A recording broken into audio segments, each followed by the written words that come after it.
I have been married to Ethan for 5 years, during which his first love has been publicly calling herself Mrs. Duan for 5 years.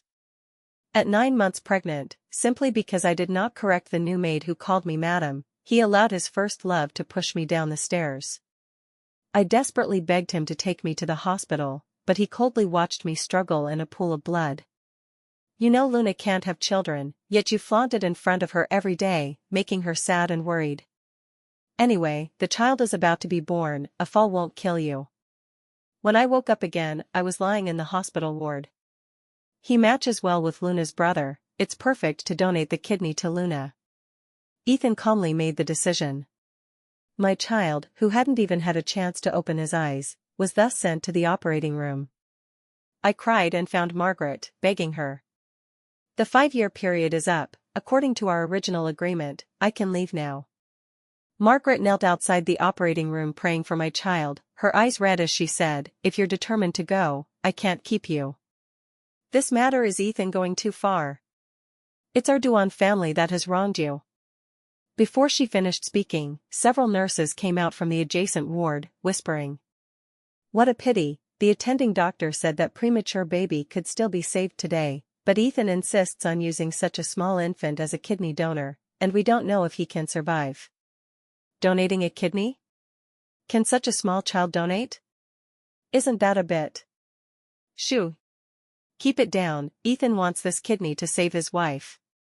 I frantically grabbed the nurse's sleeve. My child won't donate, give him back to me. The nurse looked panicked and hurriedly broke free. The donation form was signed by Ethan. If regretting, the signer himself needs to come and sign the withdrawal. I said in disbelief, I am the child's mother, why can't I decide? The nurse, frightened by my madness, yanked out the sleeve I was holding. We have no choice, it's the hospital's rule. Whoever signed the organ donation must sign the regret form, it's not up to us. With that, they hurriedly walked away, glancing back at me and whispering. Is she really the child's mother? What's Ethan's relationship with her? No way, isn't Ethan married? Tomorrow is their wedding anniversary. Ethan has announced he's hosting a banquet for everyone at the Tianchi Club. Wow, Ethan is really generous for his wife. I collapsed on the ground, staring at the glaring red light of the operating room, tears blurring my vision. My child, who hadn't even had time to open his eyes or cry out, was sent to the operating room. Such a small child, and Ethan wanted to take his kidney. Margaret knelt beside me, crying hysterically. My grandson. Ethan, that bastard, how dare he treat his own son like this? Don't worry, I'll call him right now to sign the organ donation withdrawal.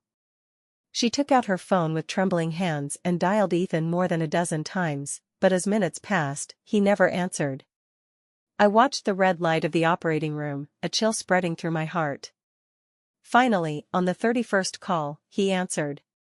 Hello, what's wrong, Mom? Ethan's voice was deliberately lowered and hoarse. Beside him, there seemed to be a woman's soft moans.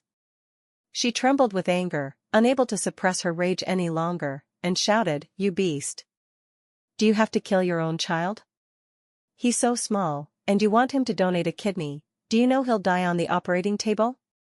Hurry to the hospital and sign the regret form. Ethan took a few deep breaths on the other end, seemingly holding back his anger. Why can't he donate? It's just one kidney, he won't really die. Mom, are you with Grace? Don't listen to her nonsense, she's just trying to scare you. Margaret was furious beyond words, she wished Ethan was right in front of her so she could slap him hard. I warn you, if you don't come sign now, I'll disown you. After hanging up, she weakly slid down against the cold tile wall. Her eyes, looking at me, were filled with regretful tears. Grace, this is all my fault. I harmed you and my grandson. I didn't respond, just stared blankly at the operating room with the red light still on. Finally, the door opened. The doctor came out and shook his head regretfully at us. I'm sorry, transplanting organs right after birth carries enormous risks. Moreover, to maintain the kidney's viability, Ethan had someone administer high-dose sedatives, and now the child's organs have failed completely, there's nothing we can do. I watched helplessly as the tiny body was wheeled out of the operating room, my already broken heart shattered into pieces. Beside me, Margaret wept bitterly, crying out, "What a sin! This is a sin." My voice was as light as smoke. "Mom, the 5-year agreement is up, please let me leave." Margaret's face was full of remorse, she looked at me with tear-filled eyes. "Grace, I'm sorry, I pushed you into the fire pit myself. I'm sorry to your grandmother. 3 years ago, my grandmother was gravely ill and untreatable. It was Margaret who found the top doctors in the country to treat her. Although they couldn't save her life, they allowed her to pass peacefully. I had no way to repay Margaret's kindness. She, a devout Buddhist, begged me to marry her childhood friend Ethan.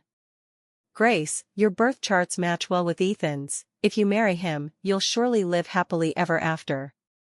I agreed to her and married Ethan as she wished. But he believed I had deceived his mother with lies, thinking I had schemed to marry him. For these 3 years, he hated me thoroughly. As soon as we married, he brought Luna to live in our marital home. I watched helplessly as they went out together like a couple. Outsiders all thought Luna was his legitimate wife. I could tolerate Luna's verbal abuse toward me, and Ethan's cold stares and humiliations. But now I'm tired, I've had enough of these endless days. The operating room door opened. My child lay there on the cold operating table. Trembling, I bent down and gently stroked his pale little face. At that moment, I finally woke up. What 3-year agreement, what love growing over time, all jokes. Tears burst forth, I murmured, "It's Mommy who didn't protect you." Margaret beside me beat her chest and stamped her feet, she had longed for this child for so long. Now her grandson had been killed by her own son. This fact made her hate herself for her past sins. Even tigers don't eat their cubs. What sin did I commit in my past life to give birth to this beast who harms you and your child? Performing organ transplant surgery on a newborn is inherently shady. Moreover, Ethan had someone illegally administer heavy sedatives to the child. They only let me glance hastily at the child before pushing him to the crematorium. I asked them to return my child's kidney, but the doctor refused, citing Ethan's request to extract the organ. But this is my child, the one I carried for 10 months, why can't I get his organ back? Please, just leave my child a complete body. But no matter how I cried or begged, they refused me on grounds of regulations. When I held my child in my arms again, he had become a small box. He used to be so lively and active in my body. But in just a few days, he turned into a few ounces of ashes. And I couldn't even give him a complete body. Holding the urn in my arms, I deeply bowed to Margaret one last time. These years, you've treated me like your own daughter, and I've always seen you as my mother, so please understand me. Her face was haggard, as if she had aged 10 years overnight, and with tears in her eyes, she said, "You've suffered so much." I returned home in a daze, holding the urn. In the living room, several maids were diligently kneeling on the ground, scrubbing the dried bloodstains from my fall on the stairs the previous day. Seeing me return, one of the new maids panicked and stood up, looking at me helplessly. "Miss Grace." I glanced at her faintly, not ignoring the regret on her face. The day before yesterday, it was her slip of the tongue calling me madam in front of Luna that made Luna hatefully push me down the stairs. But I didn't blame her. Like me, she was just a person trapped in this house. A coquettish voice came from the stairs. Putting on a show of master-servant affection here." Hearing Luna's voice made me tremble uncontrollably. This was fear from the depths of my bones. At that moment, she stood at the top of the stairs, looking down at me condescendingly. "What are you looking at? Hurry up and clean the stairs." She glared fiercely at the maids. "The smell is so foul. It makes me sick." The maids beside her scrubbed even harder, as if slowing down would get them skinned by Luna. Ethan pampered her, everyone knew that, even the household maids called her Madame Luna. And I was just Miss Grace.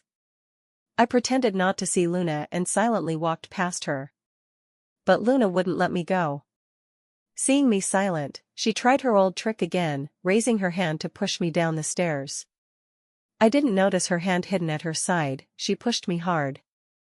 As I was about to tumble down the stairs, a pair of strong hands grabbed me. Ethan timely pulled my arm, dragging me back. Pretending to be pitiful in front of my mom wasn't enough. What are you pretending at home?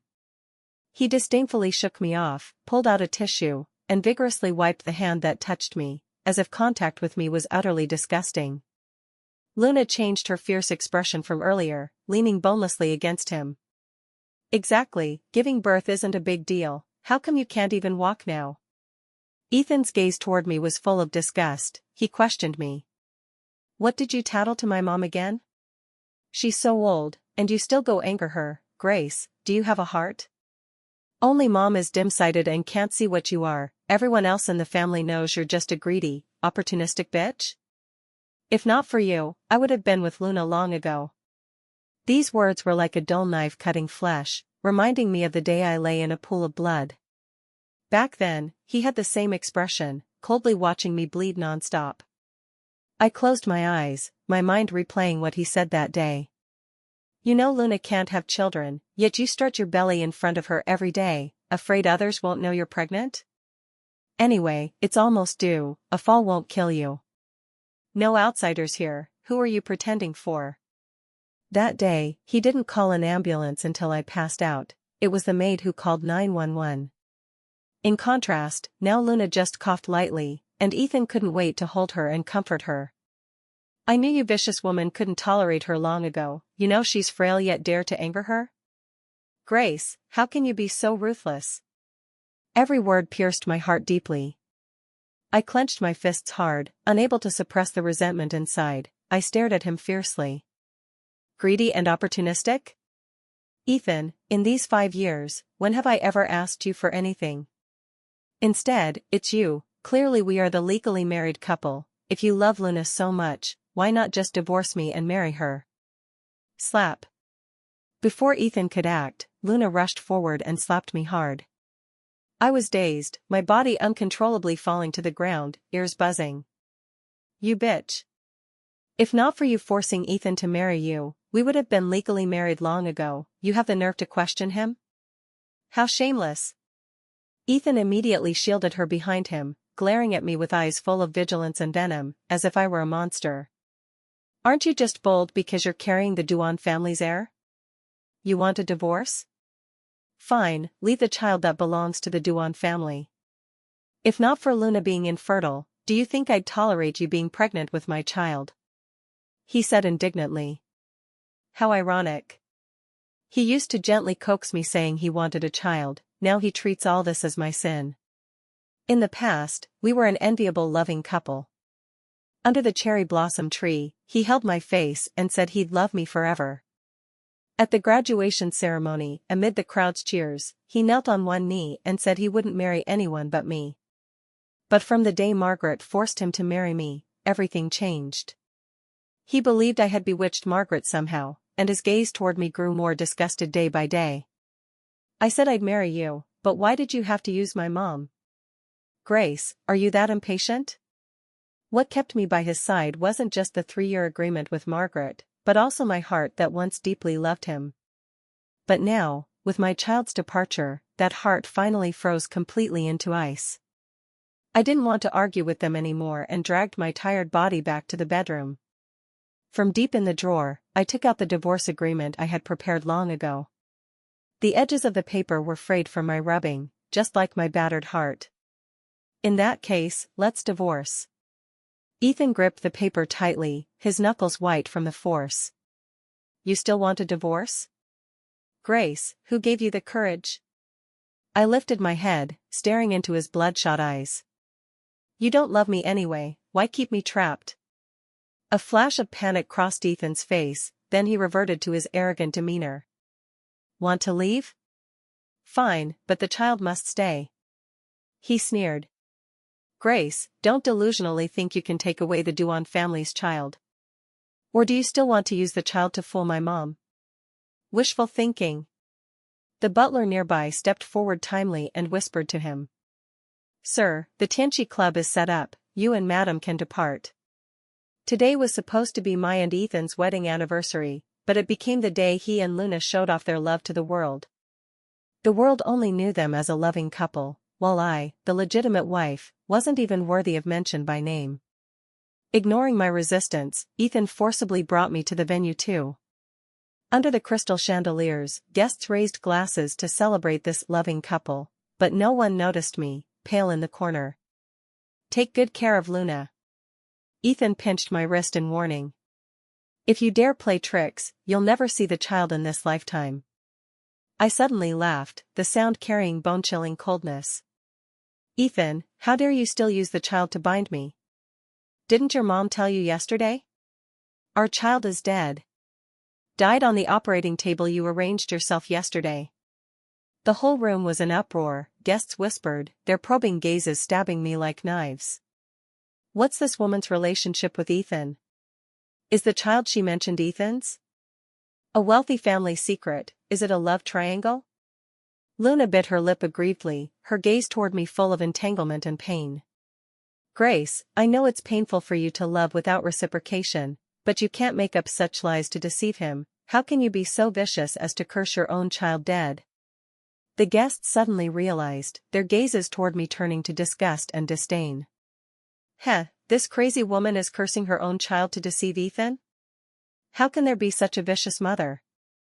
Ethan and his wife are loving like immortals, what is she to covet Ethan? As they spoke, some who couldn't stand it began pushing me recklessly. My body hadn't recovered, weakly staggering back, the urn in my arms accidentally fell.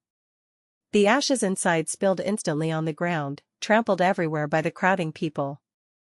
"No!" I screamed heart-wrenchingly, watching my child's ashes spill on the ground. I knelt down, futilely trying to gather the trampled ashes. "Please don't step, that's my child." Ethan stood in the crowd, watching coldly. "Grace, are you done acting? Using a box of cigarette ashes to gain sympathy?" I was pushed to the ground by the crowd, a pool of dark blood surging from below, my consciousness gradually blurring. At that moment, someone appeared beside me, anxiously pulling me out of the crowd. Behind me, Ethan's phone rang. "Ethan, the donated body you sent has been cremated. When can the extracted kidney be transplanted?" Ethan's expression froze, then thinking of something, he said impatiently. "What benefit did Grace give you that you're deceiving me too? If the attending doctor doesn't want to do it, just say so. Can't even handle a small surgery?" The person on the other end was cautious, seemingly puzzled by his ignorance. "Ethan, didn't Miss Grace tell you? The child has been cremated. During cremation, she wanted the extracted kidney back, but didn't you want to transplant it to your wife? So I drove her away," he boasted proudly. But Ethan's face darkened like coal, his heart trembled violently. He tried to find me in the crowd again, but I was gone, leaving only the scattered ashes on the ground. Nearby, Luna, unaware of the phone conversation, looked disgusted at the trampled ashes on the ground. "TSK, I don't know where Grace got this cigarette ash from, spreading it all over is so disgusting." Ethan suddenly remembered Margaret's call yesterday asking him to sign the organ donation withdrawal. He finally realized the severity. Flustered, he picked up the phone to call Margaret. Luna was dissatisfied that he ignored her, pouting and tugging his hand as he called, coquettishly saying, "Ethan, why ignore me? That little bitch Grace is gone, aren't we starting yet?" Ethan, annoyed by her tugging, his trembling hand pressing wrong keys several times, impatiently shook her off. "Don't touch me." With that, ignoring Luna's aggrieved face, he walked aside and dialed Margaret's number. "Mom, what's going on? How could the hospital say the child is dead?" He still held a sliver of hope, but even that was mercilessly shattered by Margaret. "You dare ask me? You beast, you killed your own child with your own hands. He was just born, and you wanted to take his organ, how could you do it?" "Impossible." Ethan, disregarding that it was his mother on the line, interrupted harshly. "It was just taking one kidney, how could he die? Grace rolled down the stairs and he was fine, it's just a small surgery. Besides, she must have deliberately provoked Luna. Luna pushed her in anger. She's just trying to take the child away this way. Mom, we've all been deceived by her, she's probably run off with the child now." Seeing his stubbornness, Margaret said heartbrokenly. How can you still believe that woman now? You say her brother needs a kidney transplant. How sick is her brother to need surgery? You believe her so much, but not Grace, your childhood sweetheart? Grace has liked you for so many years. I arranged this marriage because I saw you liked each other. How did you become like this? Ethan was shocked by her words, asking incredulously. Grace likes me? Didn't she insist on marrying me for our family's wealth? No, that's not right. All this was what Luna told him. Luna said I tricked Margaret to marry into his family for money. Thinking of this, he looked at the woman mingling with guests, showing no sign of hereditary disease. Tisk, so disgusting. Hurry and have someone sweep away the cigarette ash on the ground, it's filthy. Boom. Ethan felt like struck by lightning.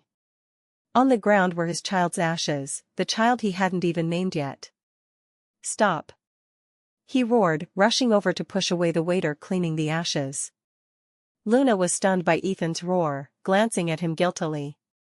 What's wrong, Ethan? Don't you think it's disgusting to do this on our anniversary? He snorted coldly, his gaze toward her cold without a trace of warmth. Disgusting? Luna, don't you know these are my child's ashes? Or do you not only know, but this is all related to you? He roared. Surrounding guests looked over, exchanging glances but daring not to speak. Ethan waved his hand, calling several private doctors. Didn't you say you're unwell? Doctors are here now, let them check you on the spot. The scene was chaotic. Luna was scared motionless, only trembling as doctors examined her in public. But her complexion was rosy, showing no sign of frailty. In the past, when Luna had checkups, she always said he was busy and didn't need to accompany her. She always decided her own illnesses, but now seeing her guilty look, Ethan's face grew darker. The doctor, trembling, concluded after examination, Ethan, your wife is very healthy, the previous weakness and pallor might just be. He hesitated, embarrassed to continue. Ethan asked impatiently, just what? Just, some kidney deficiency, you can exercise some restraint. Before finishing, Ethan kicked over a nearby chair, glaring viciously at Luna. This is the hereditary disease you mentioned? What else have you hidden from me? Luna replied tremblingly. Ethan, you believe that bitch but not me? She married you for money, only I truly love you as a person. Auntie must have been deceived by Grace too. Ethan stepped forward, clamping her jaw, suppressing anger as he questioned. Deceived? It's not just my mom who was deceived, you have some nerve. I was so blind to be fooled by you for 5 years. I said I'd give you Grace's child to raise, why did you still have to exterminate them? At this moment, his panic was uncontrollable, he eagerly wanted someone to vent his wrongs on. The surrounding guests were stunned by this wealthy family drama. The always publicly loving Ethan couple turned out to be an affair. The real madam of the Duan family was me, who was just scraping ashes on the ground. Then the ashes on the ground are really. The crowd screamed and scattered instantly. But the urn was shattered on the ground, everyone stepping on it. Everyone's shoes were stained with my child's remains. Ethan called the attending doctor who operated on my child. You clearly knew the child couldn't survive. Why did you still do the surgery? The doctor was stunned by his roar, explaining tremblingly, but didn't you say to extract the organ? Miss Grace did stop us, but she called you, and you didn't come to sign the regret form, did you? Ethan was stumped by the counter-question. Yes, who else could he blame? It was clearly he who indulged Luna to push me down the stairs. And when I lay in blood begging him again, he just thought I was being dramatic. It was he who step by step forced our child to death, and bit by bit drove me away. At this moment, Ethan finally understood what he had done wrong. Disregarding his image, he knelt on the ground, gathering the trampled ashes bit by bit with his hands. But such fine dust scattered everywhere with a gentle breeze. How could it be picked up? Just like the hurts he inflicted on me over 5 years, how could they be salvaged? When I woke up, I was lying in the hospital ward. Looking at the familiar white ceiling, my heart felt no ripple. Just when I thought I'd rot to death on this bed, a cautious voice sounded beside me. "Madam, you're awake?" It was the maid who called wrong that day. The young girl looked young, she had been harshly punished for calling the wrong madam. Yet now she stubbornly called me madam. I corrected her hoarsely, "Don't call me madam." But she stubbornly explained, "But you are Ethan's wife, how can you tolerate that woman occupying your position?" For saving me, I rarely spoke more to her. What can be snatched was never good, besides, I'd divorced Ethan, we have no ties now. Staring at the ceiling, I suddenly felt some relief. These 3 years, I felt like living in a nightmare. Now awake, I found I had nothing left. That day, I was overwhelmed with anger. Plus, just after giving birth, my body weak, I fainted in urgency. It was Ivy, hiding in the crowd, who seized the chance to save me. If not for her, I'd probably have died in that banquet hall. After we left, Ethan went crazy there, she said, taking out her phone to show me the news. In front of guests, he called many people to check Luna's body and questioned your attending doctor why he killed his child. Watching Ethan's mad appearance in the video, I felt no satisfaction. Whatever he does now won't affect me, because I have nothing left to lose. But that doesn't mean I don't want revenge for my deceased child. I had Ivy get the home surveillance. I sent the footage of Luna pushing me down the stairs to reporters, along with attachments of Ethan and Luna fooling around in various places at home. Once the report aired, the Duan family's business reputation plummeted instantly. The once envied loving couple turned out to be the mistress rising, while Ethan's legal wife served as their maid at home. This shocking scandal caused the Duan company's stock price to crash. For a time, no company dared to collaborate with the Duan family against the wind. The hospital under his name was sealed for illegally extracting infant organs. And Luna was taken by police for investigation on intentional injury due to that video. During this, Ethan tried countless times to rush into my ward, all stopped by Margaret. "Grace, I'm sorry, if I hadn't forced him to marry you 5 years ago, at least you'd be safe. But now you can't have children, and your only child was killed by that bastard, how can my conscience bear it?" Seeing Margaret aged 10 years, I felt pity. Being pushed down the stairs by Luna caused premature birth, not to mention suffering huge shock before completing postpartum recovery. Mentally and physically overwhelmed, the doctor informed me I could never conceive again. As I wanted to comfort her, a man's miserable cry came from outside. "Grace! Grace, I was wrong, please let me see you one more time." "I'm sorry, I was deceived by Luna." Margaret's face reddened with anger, cursing, "This unfilial son dares to cause trouble at the hospital." "Don't fear, I'll drive him away now." I stopped her. "Forget it, let him in. I have words for him." Seeing my insistence, she opened the ward door to let him in, still cursing, "Stinking brat, if you're here to make trouble, get out. Grace has suffered so much, if you dare stimulate her, I'll disown you on the spot." Ethan, eyes bloodshot, edged to my bedside, trembling hands trying to hold mine, but I easily dodged. "I'm sorry, Grace, I believed Luna's lies too much. Blame me for not checking if her brother's condition was real." Seeing him stop, I smiled bitterly, "Just what?" He paused, seemingly unable to continue, bloodshot eyes staring at my abdomen. "It was me who killed our child, I believed others' words, I was too arrogant. Can you forgive me?" His voice grew smaller toward the end. I hadn't laughed in a long time, but his wretched appearance now made me want to laugh a bit. So he also knows he can't salvage me at all. Watching Ethan beg me bitterly, I pierced his thoughts with one sentence. "Forgive you?" I chuckled lightly, voice almost inaudible, but I knew he'd hear clearly. "Ethan, is what you want really my forgiveness, or just an excuse for self-comfort, to make yourself believe everything can start over?" As my words came out, his face turned ashen instantly, throat bobbing, voice hoarse and choked. "No, I really love you.